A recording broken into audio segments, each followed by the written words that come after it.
Well, I ask you all leave to wear my hat because of the sun. Today we are talking about Islam in the Middle East, Asia, and Europe, but there's another lecture which is Islam in Africa and South and East Asia. And also another is being done on part of Western Europe, and another on Islam in the Americas. So this is sort of the geographical coverage that is going to bring up the history and the present circumstances in a short period of 3 hours, say 2.5 hours. Anyway, so I interpret my commission here to do Islam in what is called the Arab world and the Turco-Iranian world. And I interpret the Africa, South and East Asia as being Africa south of the Sahara, non-Arabic speaking Africa, the South Asia, Indian subcontinent, and Southeast Asia, Indonesia, and Malaysia. And so that's what we'll cover. Now, did I give you the model before of the Muslim population?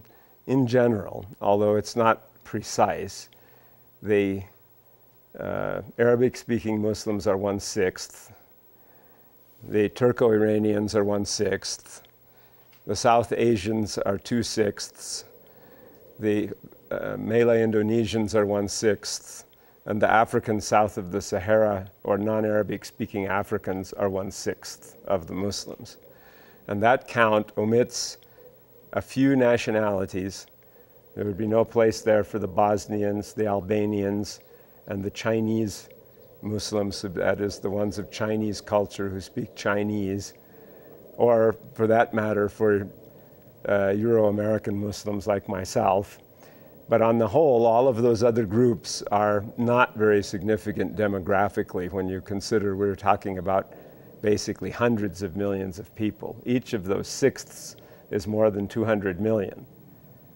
Dr. Shafi'i said 1.3 billion Muslims, and that, I think, today would not be far from the mark, 1.2 billion maybe. Anyway, if each of the sixths were counted as being around 200 million, 200 million Arabs, then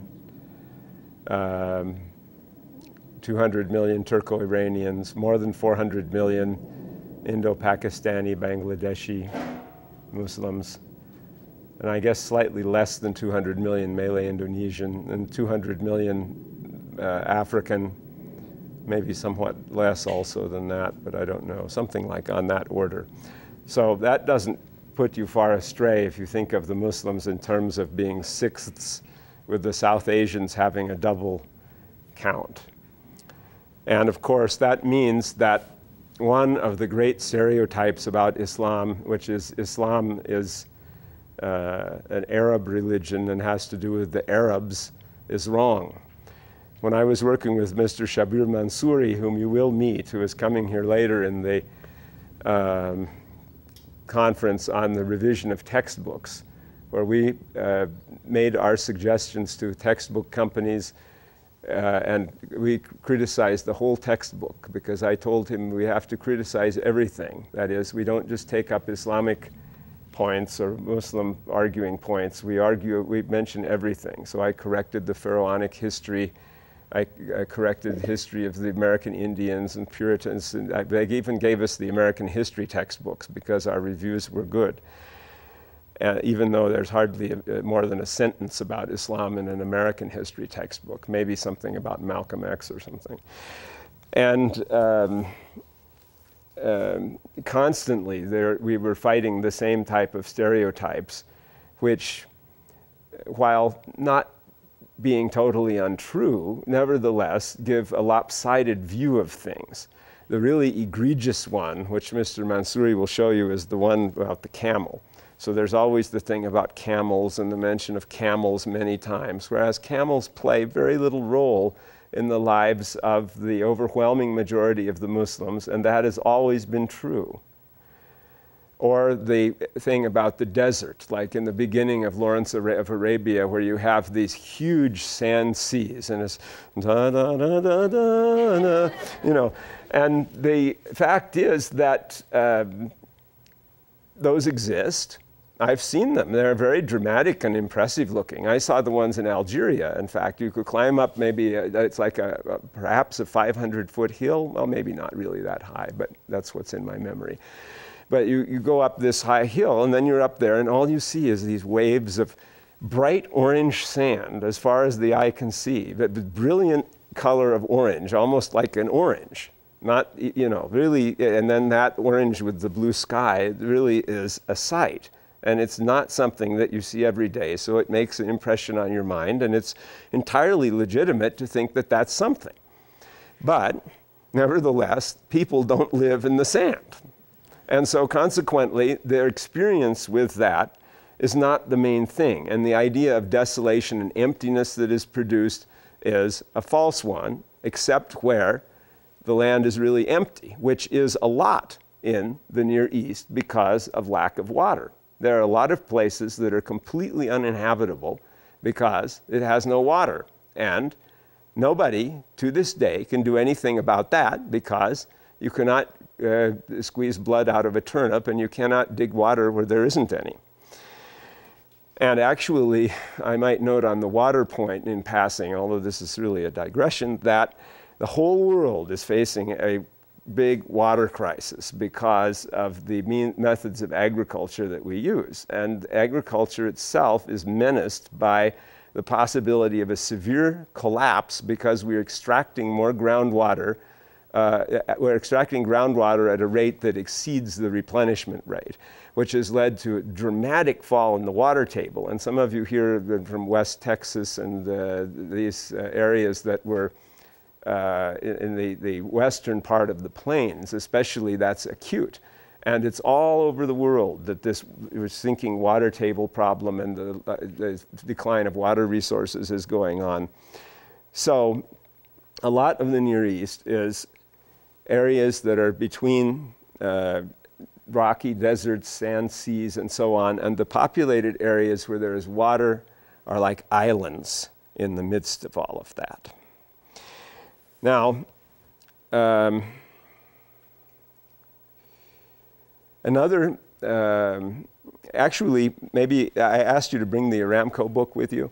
And if you refer to the maps, I was just going to use this because I don't have either a map prop here or an overhead projector, which I usually use to project maps. But if you look in your book, you can see the maps. And the first one we would start with will be the one on pages 48, 49. The Middle East and the Mediterranean in the 6th century AD. And at first, I just want you to look at the geographical aspect of this map, and I will speak quite a bit about it. Another stereotype, though, which I'm going to phase in here, is the Arabian Bedouin stereotype, which I already mentioned. And that was that Islam is a religion that has to do with Bedouins. So another picture that is portrayed by textbook publishers as being a sympathetic one, but which nevertheless produces a lopsided stereotype, is the man praying alone on the sand beside his camel, or maybe with no camel, perhaps just a man or two men praying alone in a wasteland. And you have anyway, this image of Bedouinism that exists. And Bedouinism has not been characteristic of the majority of the Arabs in the Arabian Peninsula at any time in the history of that land, because the possibility of population being maintained by that type of lifestyle isn't very big. You cannot maintain giant populations.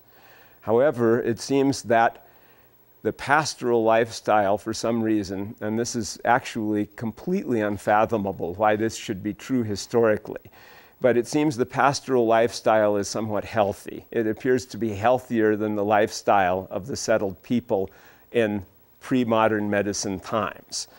And that meant that there was an excess of population coming from the regions that were followed pastoralism, that is shepherding and so on. And that population would come into the sown, that is, the agricultural land, and it constantly did so from the very beginning of civilization to the end of pastoralism, which has happened now because of trucks and cars and, you know, modern civilization. There aren't any nomads anymore, except perhaps in countries where they haven't yet gotten the modern transformation. Like perhaps there'd still be nomads in Niger and Chad and Mali, and there might even be a few even in Afghanistan in spite of all the wars. But that's nearly it. This is a way of life that's dead, and it's certainly completely extinct in Arabia. There's no such thing as people, pastoral wanderers, even in an area anymore. All of the Bedouins, they still raise stock, but they have trucks, and they've become the equivalent of American stock raisers. They don't raise cattle because Arab people don't generally eat beef. They raise very little of that, but they have sheep and so on, and camels too. There's still some camels, but in Arabia. So if you look at this map, you'll see, well, I guess I need to start out before I talk about the map, about the distortion of the map. I think in this book, this style of map is really unfortunate. And if any of you own the Times Atlas of World History, you will have observed that they have the same idea. Like, wouldn't it be neat if we would just picture the Earth from different angles from outer space so you have these terrific distortions? And you can argue for that, but I don't like it. I prefer that all maps that are used to teach students be equal area projections. You've seen on the wall out here the response to, or answer to the Mercator map with the showing the distortions and how a Mercator map projection is a European colonial map which greatly exaggerates northern areas. And because Europe is the only area owing to the Gulf Stream that's north of a certain latitude that has a very large population, so those are the countries that benefit the most from it, especially the land of my ancestors, Norway, and the land of some of my other ancestors, Great Britain. Great Britain is the size of Nigeria, where it's really only a quarter the size of Nigeria, in fact. So I like equal area projections. This kind of map produces another distortion. And I guess if you look at it, you could say that, well, the people of Yemen should be awfully happy with this particular view because Yemen is gigantic at the bottom of the map. And Arabia also is made to appear huge, whereas other areas where the civilization of Islam largely developed, such as where it says the Silk Route to China up there, and you can see in the Sassanid Empire, Nishapur and Merv, and so are just, you know, little tiny dots on the horizon. Or look how small Spain is. Maybe this is tit for tat against the Mercator. But anyway, I'm going to use these with the caveat that, of course, there's a huge distortion here. And one of the distortions is to make Arabia very big, and that is one of the stereotypes that I would like to overcome. So I'm making you aware of that, even as I'm using this as the map I'm talking from. And in Arabia itself, Yemen, the area marked in green there, and also to a considerable extent Hadramaut to the east of it, and also if you follow the mountain range out of the green into the white northward where it gets to Taif and Mecca. Taif, or Ta'if, it's marked Taif, but Taif, that is at the northern end of the settled area of Arabia. From Taif to Yemen and east to Hadramaut and so on, that is all really properly Yemen. So part of modern Yemen is really in Saudi Arabia. But anyway, it's Yemen because it's all settled. That's all settled land, and it has always been settled land, and the overwhelming majority of the population have always been farmers. Furthermore, Yemen played the most significant demographic role in the original futuhat, or Muslim conquests, that we've been talking about. And so consequently, the Muslim armies did not largely consist of Bedouins. That is a false stereotype. Now, the Bedouins had very great importance nevertheless, but their importance was not demographic. It was not demographic then, it has never been so. And the Arabic language, was the Bedouins were thought to speak the real pure Arabic. So that grammarians in the 8th and 9th centuries would go back to the desert to hear the real Arabic from the Bedouins and so on, because that was thought to be the purer Arabic form. So that was an influence. Another influence was that in the area marked by the chartreuse color here and sort of to the east of that and to the west of it, the white areas, the Bedouins, although numerically not numerous, dominated the others because they had greater mobility. And that was where the camels played their role. Because obviously, if you just look at them, they're great big animals, and so they have more endurance than horses, etc., especially in those conditions of aridity in the desert, and so that enabled them to be politically dominant. And one of the tremendous reversals that occurred because of Islam was that the Bedouin dominance of Arabia tribally was momentarily ended.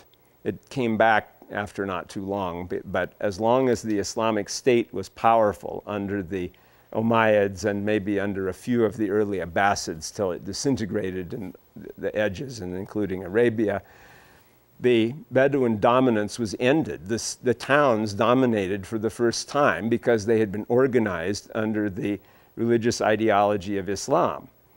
And in the Quran, you will find several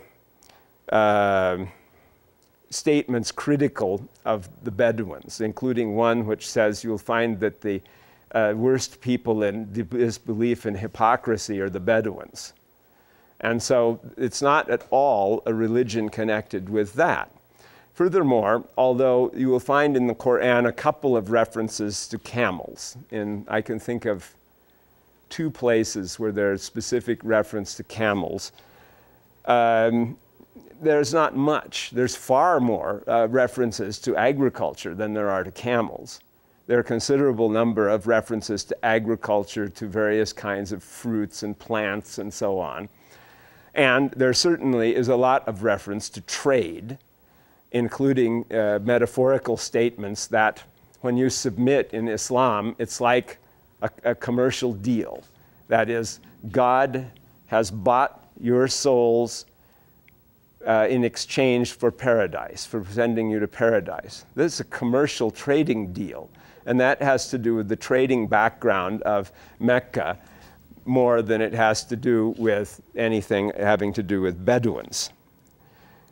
And then in subsequent Muslim history, the Bedouins have never played a significant cultural role other than the one I just mentioned as being a resource for defining the pure Arabic. And some of the early poets were Bedouins, a few of them. But later on, they never played any significant role in the history of the Muslim civilization, even though they gave their language to the settled people and it became Arabic, the primary language of Islam by all means.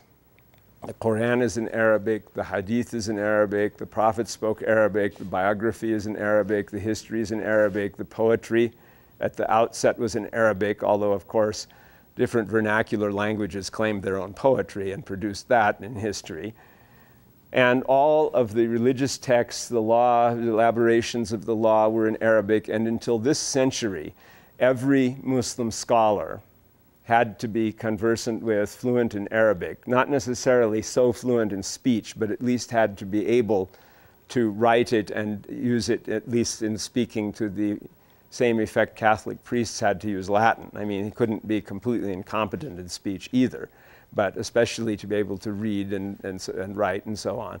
Everything was produced in Arabic. There was nothing that was not. And all the scholars always cultivated Arabic as the primary language. Over the centuries, other languages came to be used as cultural vehicles for secular literature. Always poetry led the way, because people, when they were stating their own poetry in their own language and wanted to write it down, they'd use the Arabic alphabet, and that would start their own language off. So Persian, in its modern form, is written in the Arabic alphabet, has quite a lot of Arabic words in it, but is a distinct language and started really as early as the 9th century. So only a couple of centuries into Islam, the Iranians resumed writing their language and started with poetry. And then afterwards, history also was written in that, because that's a secular subject. But religion was not until this century, largely. Few things were written in the 19th century, and even a few in Persian in the 18th century. But on the whole, religious writing was written in Arabic. And for that reason, Arabic speakers to this day cannot imagine that anything worth reading about Islam could possibly be written in any language other than Arabic, which does not, a thought which does not serve them well, because the vernacularization that has happened because of modern mass education and mass literacy, causing people to write about religion in all of the vernacular languages of Islam, including English, has created these other literatures. And so, for example, if 2/6 of the Muslims are South Asians, and a lot of those people read Urdu, then what's going on in that is very important. And English, as the second language of Muslims, can be read everywhere by Muslim elite people who have studied English in non-Arabic speaking countries. In Arabic speaking countries, the religious elite does not study English and doesn't know it. So to some extent, the 1/6 of the Muslims who are Arabic speaking tend to be somewhat isolated on this point. And that eventually will sink in, but it hasn't really done so yet. Okay?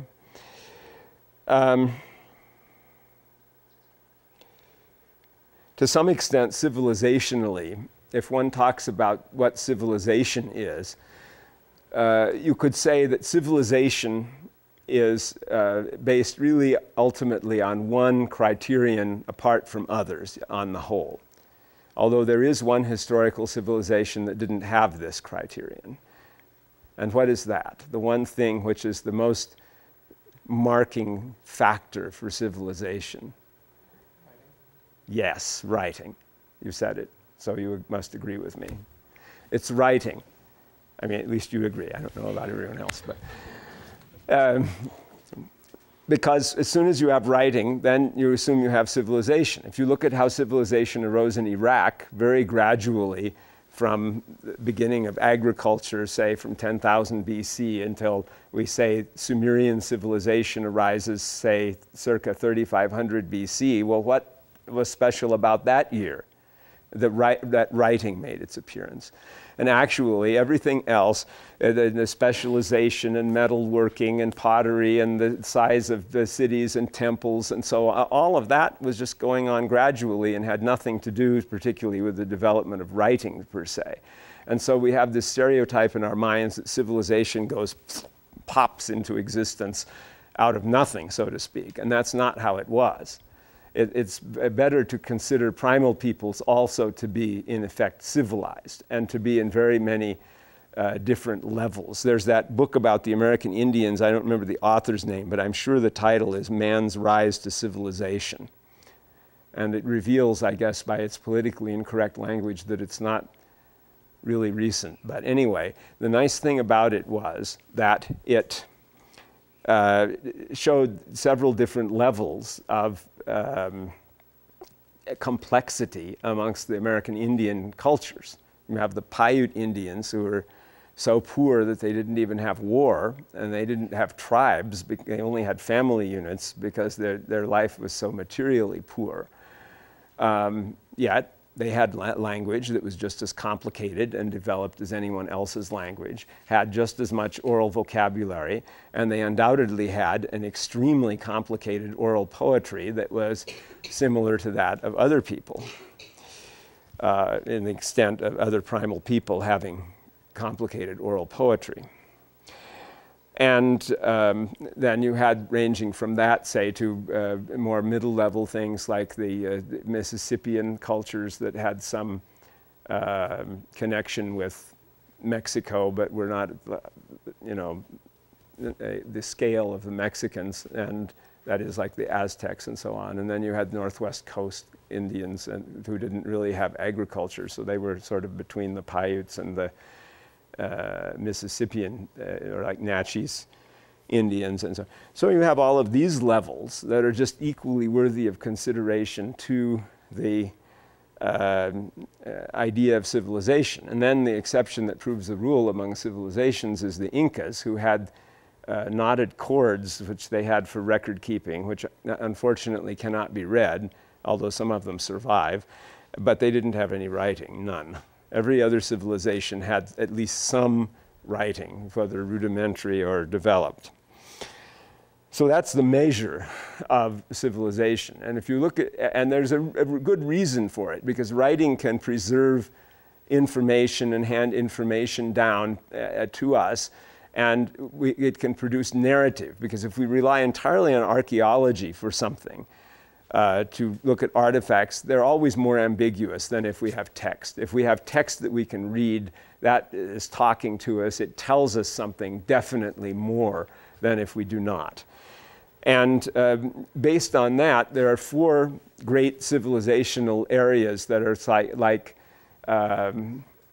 offshoots or peninsulas of Eurasia, which could be defined as Europe, the Near East, India, or South Asia, because now we don't want to confuse the country of India with all of South Asia, so we call it South Asia to include Pakistan and Bangladesh, and China, or the Far East area, the Far East bulge of the continent of Asia. And one might perhaps want to consider other places, but certainly these are great centers of civilizations that have existed. And the Near Eastern civilization has always existed in a certain antithesis to Europe that already, perhaps the first salvo of which is fired at the Battle of Marathon in 490 BC, when the horrible Asian despotism of the Achaemenid Persian Empire was trying to conquer the poor little innocent Greece. And on down from there, we have a kind of conflictual relationship. So that area of rivalry between the two areas, that's something that has to be seen. And the Muslim civilization, of course, has its own standards and measures and principles and so forth. And there's a very great continuity that is usually perceived from one era of civilization to another, but to some extent the Muslim civilization in the Near East was viewed by the Muslims as a new foundation. And so consequently, it's also the case that another reason for the Arabian connection being emphasized is that the Muslims did not choose to often emphasize their connection to ancient classical civilizations, which included especially the Persian and the Jewish, and the Greek also, and the Indian too, actually, but rather emphasized that everything came out of Arabia itself. And that is a heavy burden for Arabia to bear, believe me. On this map, you see what I talked about before, which was although you see it somewhat darkly, you have to sort of straighten the map out and put it back into perspective, the map on pages 48, 49 here.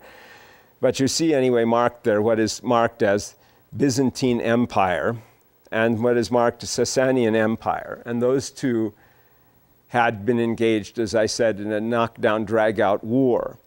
These other colors, the Ghassanids, the red is the Lakhmids, although I don't see the label on that, but it's supposed to be the Lakhmids.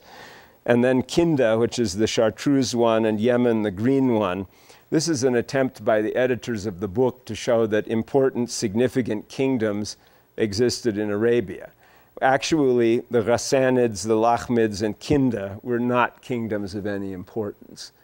They were temporary. The Ghassanids and Lakhmids were client states of the Byzantines and Sasanians, respectively, and Kinda was a very ephemeral, short-lived tribal confederacy that had little importance.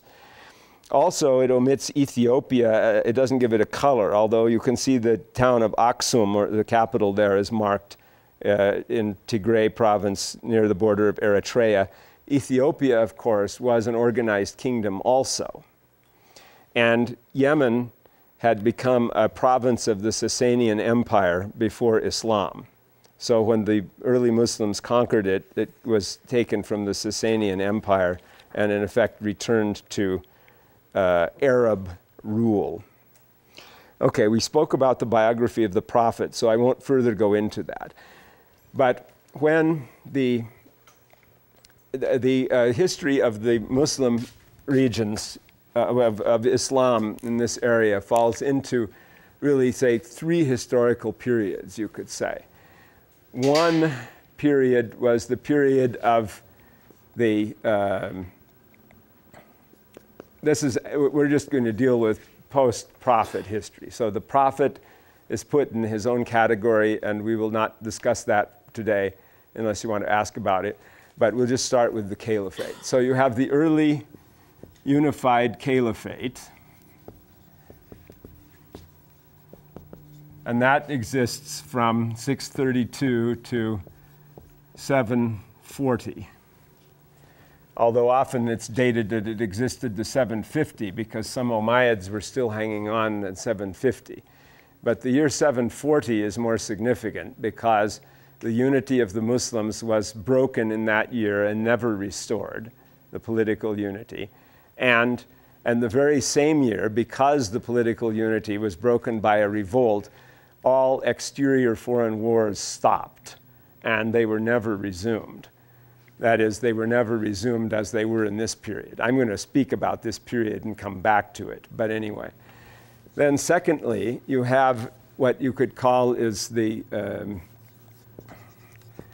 medieval synthesis of Islam, which could run from 740 to, say, circa 1800, or later maybe even. And then third, you have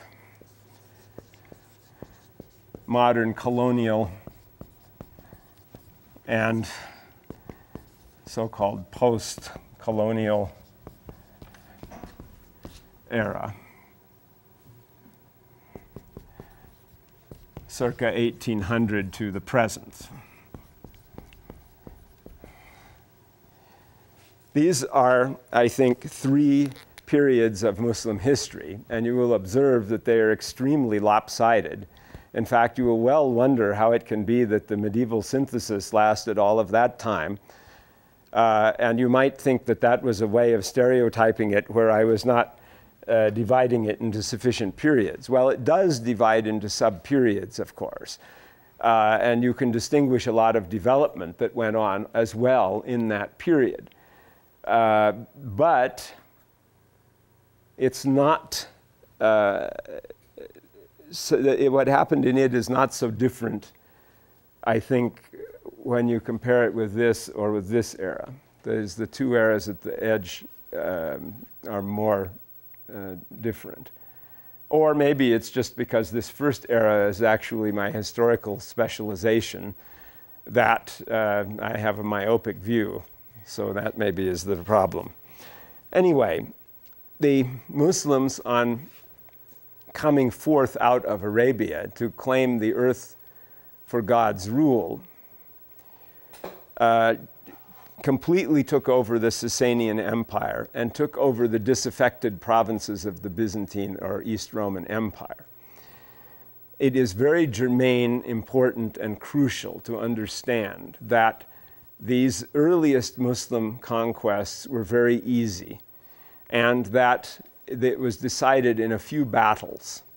The conquest of Syria, although there were a few battles where the Muslims were not sufficiently successful to conquer the place, when there was a decisive battle in 636, that was it. The Byzantine or Roman Empire lost Syria forever and never recovered it. The Emperor Heraclius is quoted as, with his famous saying, "Farewell, Syria," because that was the end of that. And such a tremendous change cannot be brought about by some kind of trivial thing. And furthermore, it doesn't happen without some acquiescence of the population of the place. Probably we wouldn't be able to say too much active support, but acquiescence, yes, definitely. And in Iran, the same thing is the case. And I will show you how that worked. In the East Roman Empire, there had been Christological controversies raging for a long time. In fact, since Constantine's wonderful move of appropriating Christianity to legitimate the state, there had been ideological or controversies which were stated in Christological format. That is, what is the relationship of Jesus Christ to God the Father, basically. And Bishop Arius had said, if you take a divine element and you take a human element and pour them together, the mixture is less than divine. So Jesus Christ is of a lesser nature than God the Father. And that became the Arian heresy, which was condemned at the First Ecumenical Council of Nicaea in 325. And after that, other expressions of difference of opinion about the exact nature of Jesus Christ raged. And modern historians usually say, well, all those people were stupid, and these were all idiotic differences of hair splitting, which mean absolutely nothing to modern Christians, so why bother over them? Well, historically, in those days, it mattered plenty. And it wasn't necessarily so much because of the actual details of the thoughts involved, as it was a geographical conflict that eventually came to be stated in national terms. So you found in Egypt, especially, the granary of the Byzantine or East Roman Empire, this opposition. And the Egyptians developed what is called the Alexandrian Christology, and that Christology influenced all of subsequent Christianity, in effect. The Alexandrian Christology strongly insisted on the full divinity of Jesus Christ. And eventually it went to the extent in some of its more extreme forms of neglecting the humanity of Christ considerably. For example, the Coptic Church has in its liturgy, "Who died for our sins," meaning God died. Because when the sacrifice on the cross happened, according to them, the crucifixion, God died on the cross. Because if a human is sacrificed, what can that do? Since lots of human beings have been crucified and died or been executed or martyred, and what did that do? That can't have any power to save humankind. It had to be God himself dying and sacrificing himself. And this all went back to a lot of connections with the ancient Egyptian religion that made it easy to swallow for people in Egypt, but not elsewhere. And the patriarchs of Alexandria sailed north 4 times and humiliated the Greeks. In 325 at Nicaea, when Alexander humiliated Arius. In 403, when Theophilus humiliated and deposed John Chrysostom, the Patriarch of Constantinople, whose picture is in all the Greek Orthodox churches to this day, who is sort of viewed as almost a martyr and victim of the Copt in that case.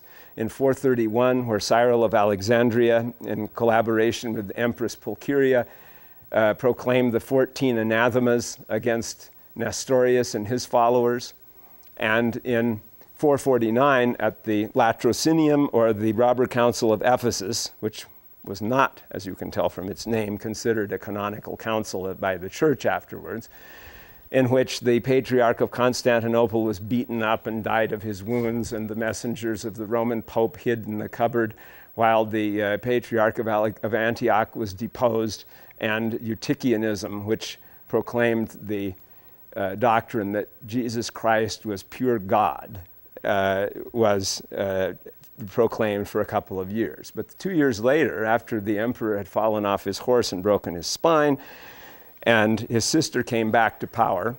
Pulcheria, by the way, who is a woman that you haven't, how many of you have heard of Empress Pulcheria before?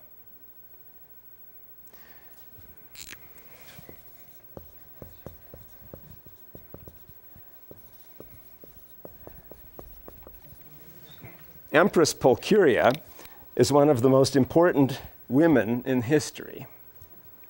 Empress Pulcheria is the first woman ever to assert political power on the basis of her sex instead of in spite of it.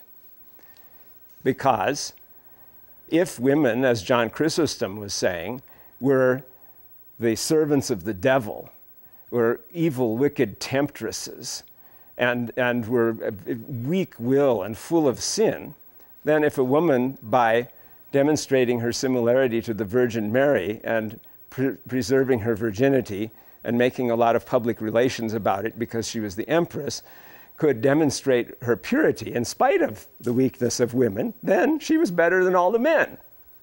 And that's what she did. And in 451, she and her, the commander of the guard whom she made into her husband, although she didn't give up her virginity, it was just a pro forma marriage, who was Emperor Marcian, they called the Council of Chalcedon together, at which the doctrine of the Chalcedonians was stated, which is, at least in theory, the doctrine of 98% of the Christians today. Jesus Christ is fully God and fully human, of two natures united in one person, neither mixed nor separated. Because if you had a mixture, then you had Jesus was less than God the Father, and you had the Arian heresy. And if you had a separation, then you have to know when Jesus is speaking as a human and as divine, and you have something like the two-nature heresy of Antioch, the Nestorian heresy. And that did not go down well in Egypt and Syria, and their attempts to establish their own form of Christianity in 2 centuries by the time of the Prophet Muhammad led to an almost state of open revolt against the Roman Empire. So that there is extreme dislike in those provinces of the Roman Empire. And the Coptic historians say in their histories that the Ishmaelites came to deliver us from the heretics. So they didn't mind the Muslims coming in and delivering them from the heretics at first. And in the Sasanian Empire in Iraq, somewhat the same situation existed. A very large non-Zoroastrian population of Iraq, which was mostly Christian and Jewish, was dominated by Zoroastrian Iranians from the plateau. And because of the close combination of the church and state in Iran, the Zoroastrian religion was not popular with the people either, and they deserted it in droves and became Muslims. So anyway, if we turn to the world of Islam in the 8th century, this is between pages 58 and 59. Here you see this huge, vast, united empire spreading over lots of areas. Maybe with a slight exaggeration on the front of India, for example, but anyway, something like that. That is the sudden spread of Islam within a century in this series of huge military conquests. Now, the justification for the military conquests could be 2 ways. One is that you would say the whole message was to claim the earth for God's rule. So the Muslims sallied forth, even from the time of the Prophet, towards Syria. Another proposed by Professor Wilfred Madelung, who is a German scholar who writes in English and lives in England, and who is sort of a Shi'i sympathizer, although he's not a Muslim.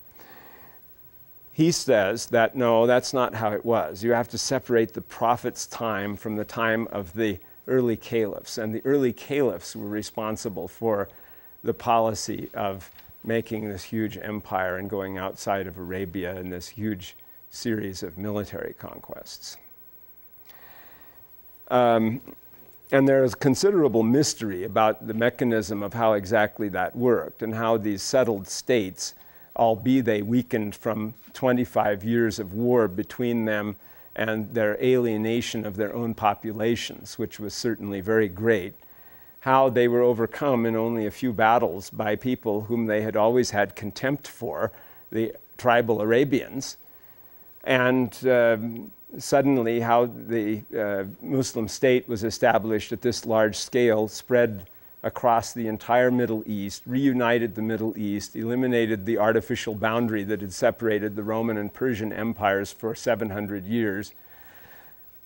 How exactly that could have come to pass and stuck is something that's a bit of a mystery. And especially the Muslim military arrangements and what those were exactly aren't entirely clear. One factor is, which is sort of indicated in Surah 61 in the Quran, is that some new type of military tactics were in use that did not exist before, because the Muslims are urged to fight in a battle line as if they're a solid building, whereas that's totally contrary to Arabian raiding tactics that had been traditional there. So there was some kind of new military order that came from somewhere, and how that came about is not known. But probably there's some connection with the military organization that existed in the northern countries before, perhaps especially in the Roman Empire. Another factor was that certain units of the armies of the Roman and especially the Persian Empire were just inducted into the Muslim armies, so they augmented the power of the Muslim state. The Persian cavalry, for example, although they were not Arabs, came over to the Muslim side and were duly enrolled in one of the Muslim tribal groupings as a tribe, as if they were an Arab tribe, and then functioned under the caliphate like that.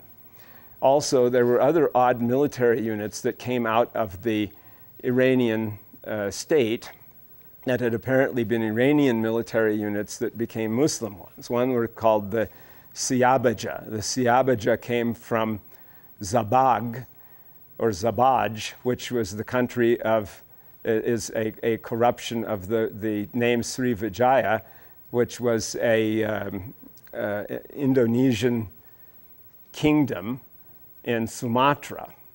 So somehow Sumatrans in the beginning of the 7th century had already made their appearance in Iran and were a military unit there and were added to the Muslim forces. There is also another group called the Zut, and the Zut is a corruption of the name Jat. Does anyone know who the Jats became? The Jats are an Indian caste who came from perhaps Rajasthan in western India. Because the Persian Empire bordered on that, they got these people and moved them to the other side of their empire, settling them in Iraq, where they became a military unit. The Muslims moved them to the frontier between what is now Syria and Turkey to face the Byzantine Empire.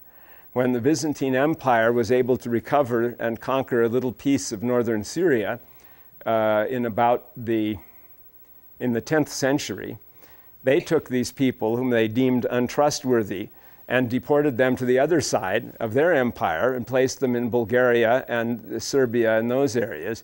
And from there, they spread out through Europe and the Middle East. Who are they?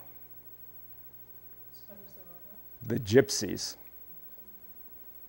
The Gypsies were the Zut, and they had a role as a military unit in the Persian Empire. And it's well known linguistically from the language of the Gypsies, Romani, that their language is Indian. And so there's no question about that. So there are a lot of population movements that European people are not aware about that occurred. The movement forward under the Ummayid dynasty at this period took two steps, basically. The first step, or say under the early caliphs, so the first step was under the non-Umayyad caliph Omar, and that took Egypt, Syria, Iraq, and much of Iran, the Iranian plateau. And his successor completed Iran. And then the second step forward came under Caliph Walid I, who ruled from 705 to 715.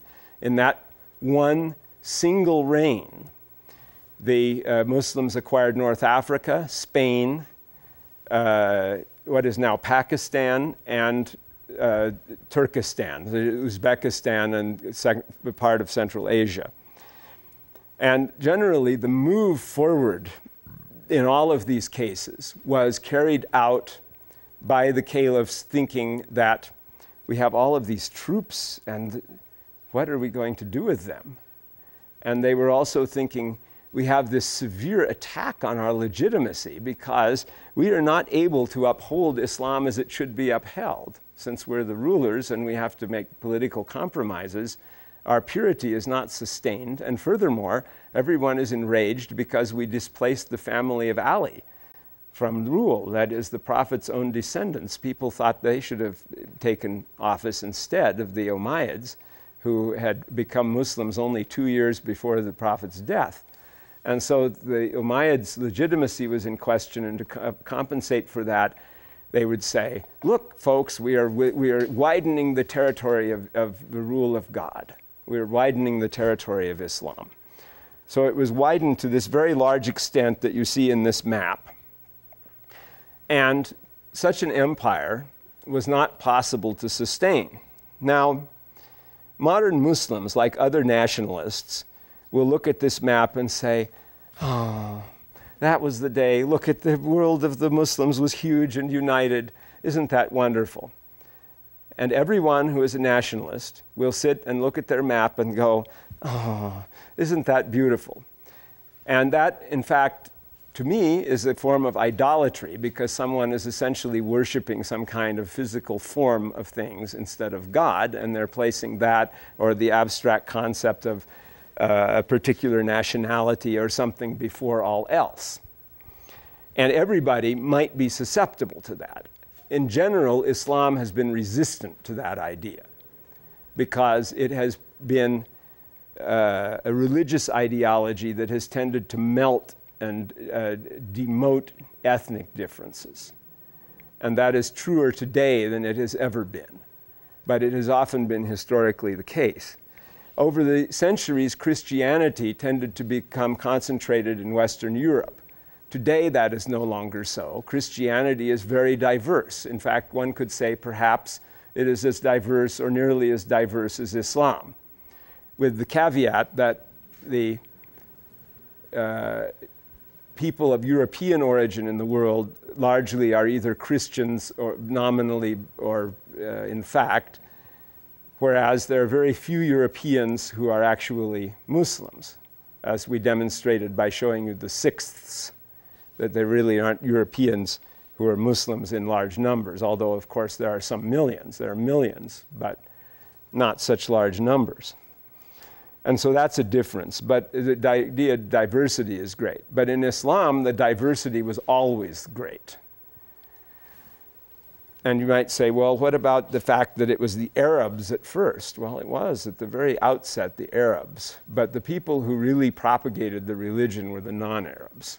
They actually, in effect, took the bull by the horns and appropriated the religion from the bottom, not from the top like Constantine, but from the bottom for themselves, in spite of the caliphs and in spite of the Arab aristocracy that ruled over the caliphate in this century period.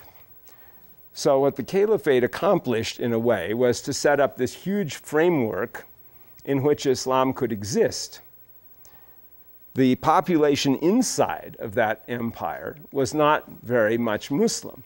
The Arabs were Muslims, but the other people were not largely Muslims. The first people outside of Arabia to become Muslims were the North Africans, the people of Morocco, Algeria, Tunisia. And they became Muslims approximately in the period 710 to 720, very rapidly.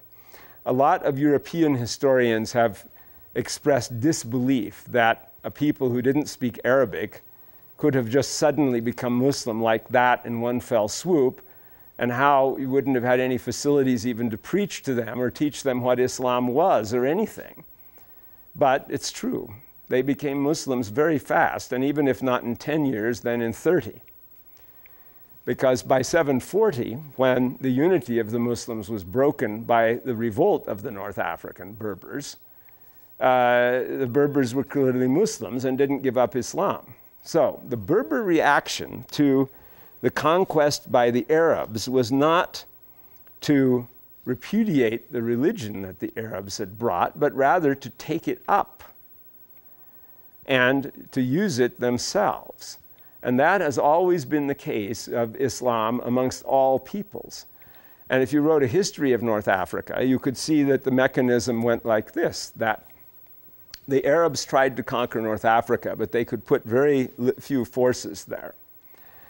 And consequently, they weren't very successful. Although the settled, civilized people of the coast in Tunisia, who had been under the Roman Empire before and now came under the Muslims, those people looked to the Arabs for protection from the mountain Berbers, who were the dominant element in North Africa. But there was no cowing the Berbers or getting them to surrender.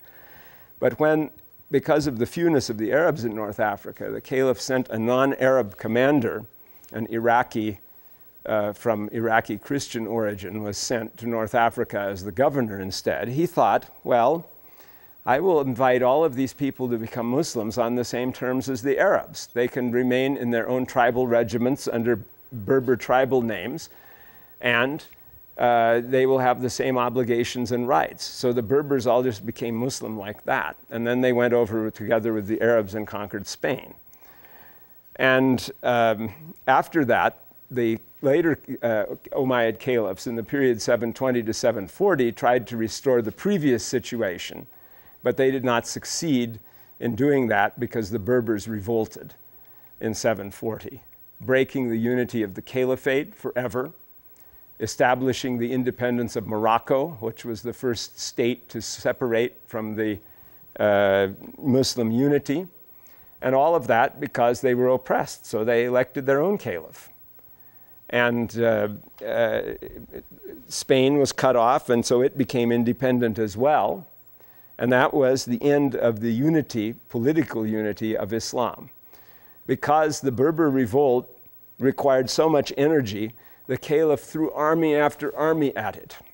And this is the book I wrote about the Caliph Hisham. He said, by God, I will get angry against them with an Arab anger, and I will send them an army whose beginning is there in North Africa where they are and whose end is where I am here.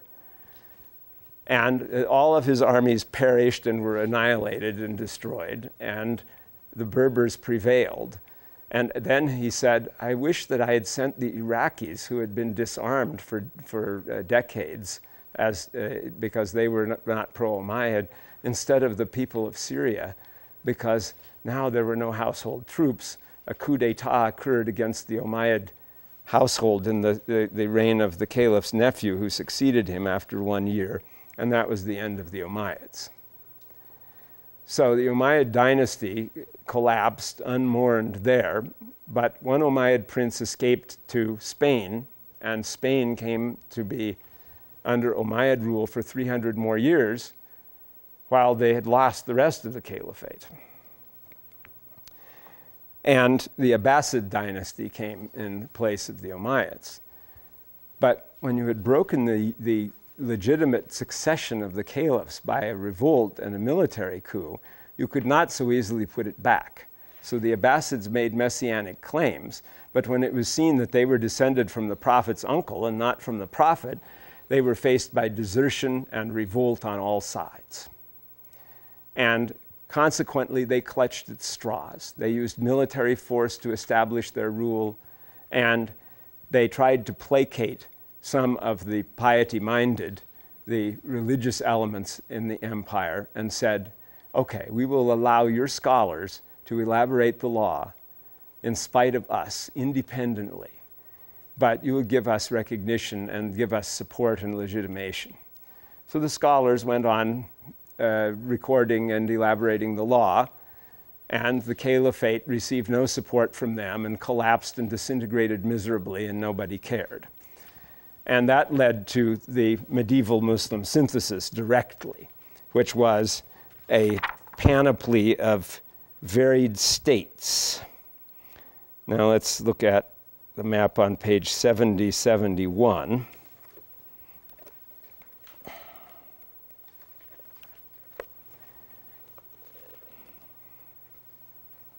The end of the 10th century, 900.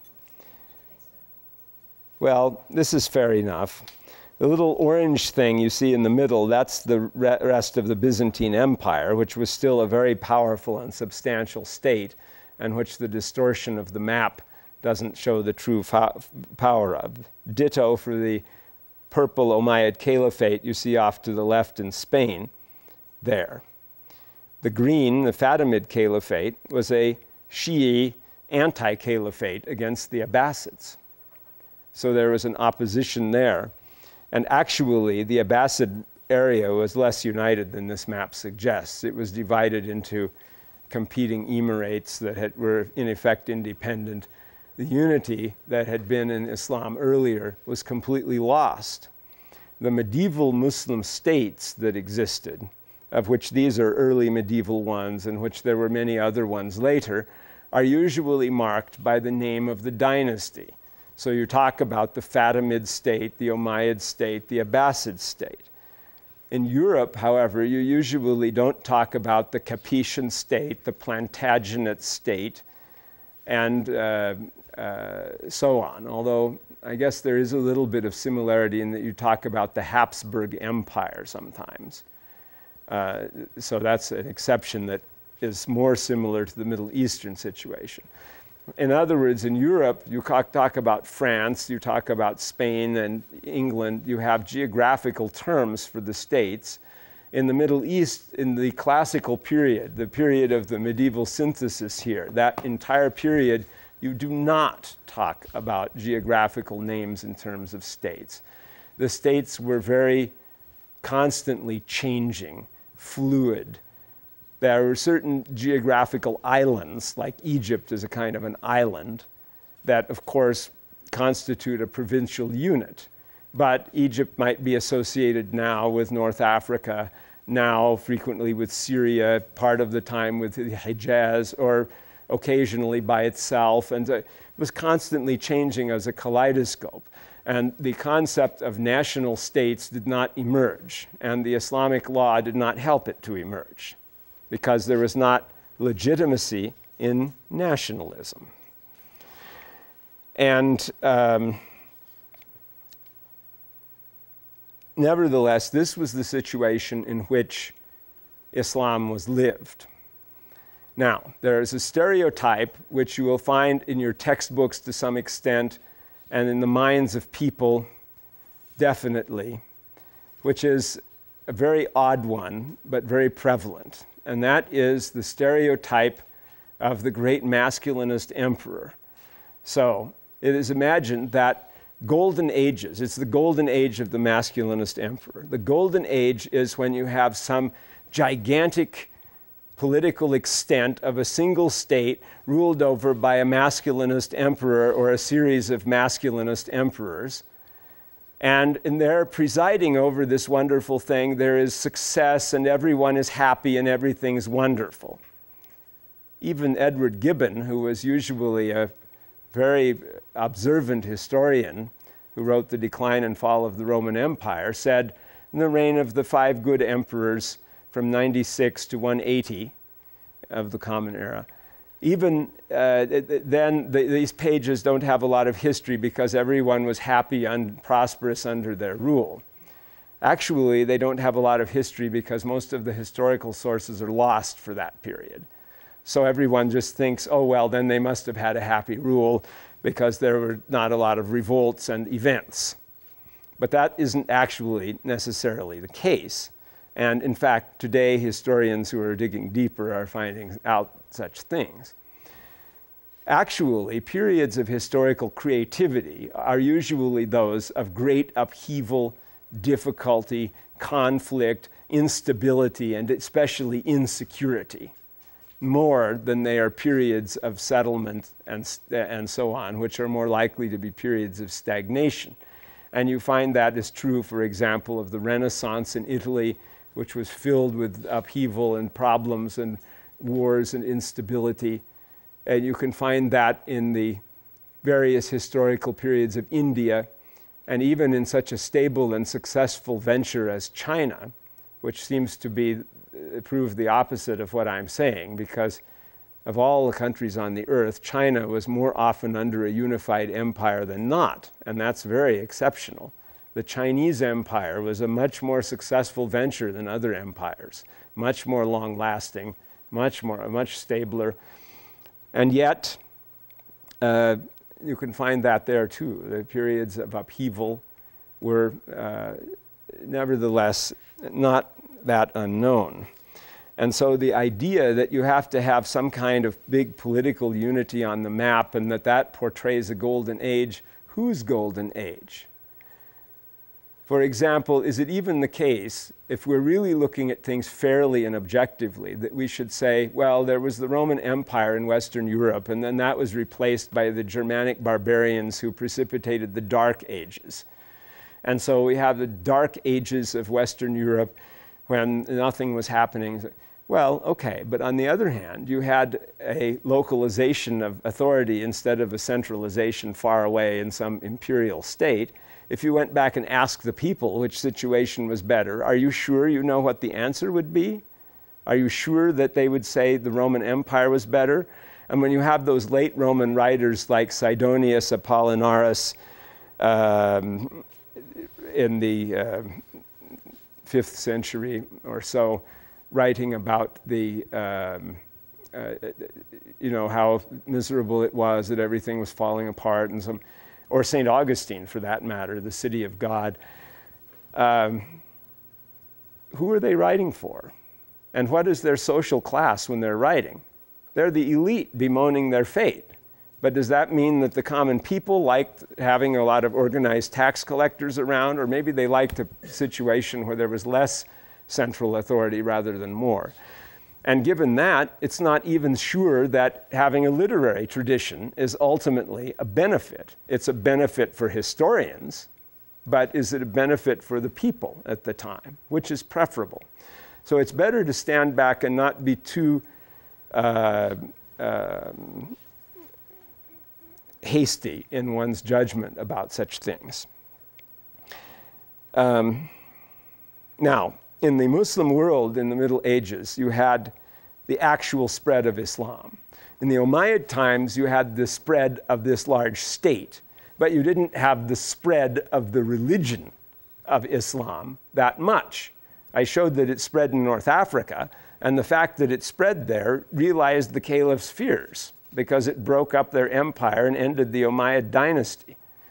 Even though the part of it, as I said, fled to Spain, oddly, the very area that the revolt had emerged from ended up to be the refuge for the Umayyads once they had been humbled. The second area that became Muslim was Central Asia. Interestingly, also not bordering Arabia, but like North Africa, far removed from it. Central Asia became Muslim second. And just as the North African Muslims had broken the unity of the caliphate by seceding, in effect, the Central Asian Muslims came pounding down with their large armies to throw out the Umayyads. In other words, they backed the Abbasids. Now, the Abbasids had, of course, an Arab origin in the male line, if you traced it back, the Abbasid caliphs. But all of their people came from what is called Khorasan, which in those days meant basically what is today Turkestan, northeast Iran, northern Afghanistan, Turkmenistan, Uzbekistan, and Tajikistan. That's what I mean when I'm talking Central Asia here. That area became Muslim next. This is the next area. So an advanced process of Islamization was going on in the period of a little over 100 years, or say about 100 years after the Prophet's death. That area was going through rapid Islamization. People were turning from their native religions to Islam. What were the native religions there? Well, nobody knows.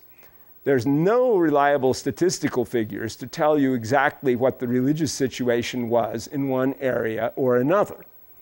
It is highly probable that in that area, first of all, the dominant religion may have been Buddhism. That might sound funny, but Buddhism, went from India through Pakistan, Afghanistan, Central Asia, and around the Himalaya mountains, in other words, to China, and also around Tibet, which although today it is considered to be the paradigmatic Buddhist country by some, nevertheless long resisted Buddhism and had its own religion, kept Buddhism out till I think the 14th century. And then the Tibetans accepted Buddhism and became so Buddhist after that. So Buddhism had to go around the Himalaya mountains and the Tibetan plateau and reach China, and Central Asia had it. But on the other hand, it's not certain how much it was, because there were also Zoroastrians, there were Nestorian Christians, there were Jews, and there were almost certainly other religions about which nothing is known. Especially Manichaeism. If you remember, Augustine had been a Manichae for a while, which were a species of dualists who took a lot of their religion from the Iranian religion, but they weren't Zoroastrians. And they had a great influence on religious history in the Roman Empire for a while. And they spread in Central Asia, and the Manichaeans were there as well. So there's quite a mixture of religions, actually, that were already there. And who became Muslims amongst all of these religions? Well, eventually everyone did in the area. That is, Central Asia is one of the areas where the pre-existing religions didn't survive to much of an extent. There were a few Jews there still, but Buddhism, Zoroastrianism, Nestorian Christianity completely vanished, and Manichaeism. Anyway, and that process was a voluntary one. In the Quran, it says there is no compulsion in religion. That is a verse that everyone should take note of. That is 2:256. Surah Al-Baqarah 2:256. There is no compulsion in religion. And in so few words, that it can be taken as two things, both of which apply. One is it's a truth, because you can never compel anybody to believe anything. That never happened in the history of the world, that anybody was compelled to believe anything. And if compulsion occurred in a place which led to that place following that religion, there is a complicated process that happened which went along over a period of time, and it was not possible that you could compel people and they believed something. That's just impossible. It never happened. And secondly, it's a commandment not to compel anyone. In fact, it's completely illegal in Islamic law to compel a non-Muslim to embrace Islam and to say they believe and they don't. If you say you believe, you're supposed to believe. And you're not invited to come and say you believe if you don't believe. Well, I've had people come when I've been in a mosque on Friday saying I want to become a Muslim. And sometimes I administer the Shahada to them and they become Muslims. But it's happened about 2 or 3 times that someone isn't sufficiently sure, or they don't know what they're doing. And then I say, well, go home and think about it, because you don't want to take that lightly. And therefore, the Muslims are not to compel anyone to believe. And on the whole, the history of Islam doesn't have a history of compulsion of anyone to believe or to become Muslim or state that they are Muslims. And on the whole, with some exceptions, Christianity doesn't have that history either, generally speaking. There were, of course, some exceptions to that. And there may have been some exceptions in the history of Islam that took place under political leaders who were not aware of the religious ruling on this point. But generally, that was never how Islam spread. And so when the Ummayid caliphate waxed large like that as a political state, that didn't mean at all that the inhabitants became Muslims. That took a long time. And it depended completely on the place and the time and the pre-existing systems of belief The social situation, yes. I want to back up to your statement about Christianity not overall having compelled people to believe. I see the whole history as almost nothing but a compulsion on people to believe. Well, it was adopted as the official religion of the Roman Empire when Columbus came to the New World. I mean, it's just compulsion, compulsion, compulsion, compulsion. Well, New World, the American Indians, that is true. And then there is also some encouragement of people to believe in the Islamic system, where you had the tax taken from the non-Muslims, for example, was a tax distinct from the tax the Muslims paid. And it hasn't been established historically whether the Muslims or the non-Muslims paid more tax in that case. In any case, most of the tax came from land tax, and the Muslims and non-Muslims alike throughout Muslim history have had to pay that. So there was always some encouragement to join the religion in the place. Yes? Are you though making a distinction when you were saying nobody can be compelled to believe? Somebody can be compelled to pretend they believe, right, and live under that rule, saying, yes, that, like during the Inquisition, yes, I've become a Catholic, but that doesn't mean they're believing us. It means they're... Well, the thing is, for centuries, the people often would resist. Like you have the Marranos in Spain resisting Christianization for centuries and maintaining some memory of being Jews or indeed Muslims, because there are also crypto-Muslim people in Spain after the Reconquista there. So there is definitely that you cannot compel people. You can perhaps more effectively compel people not to desert a church or a religion once it is ensconced in a place. You can probably put more rules down that help to discourage that. But even so, a religion mainly is at the service of the people in a place. Yes? You want to have a break now? All right, fine.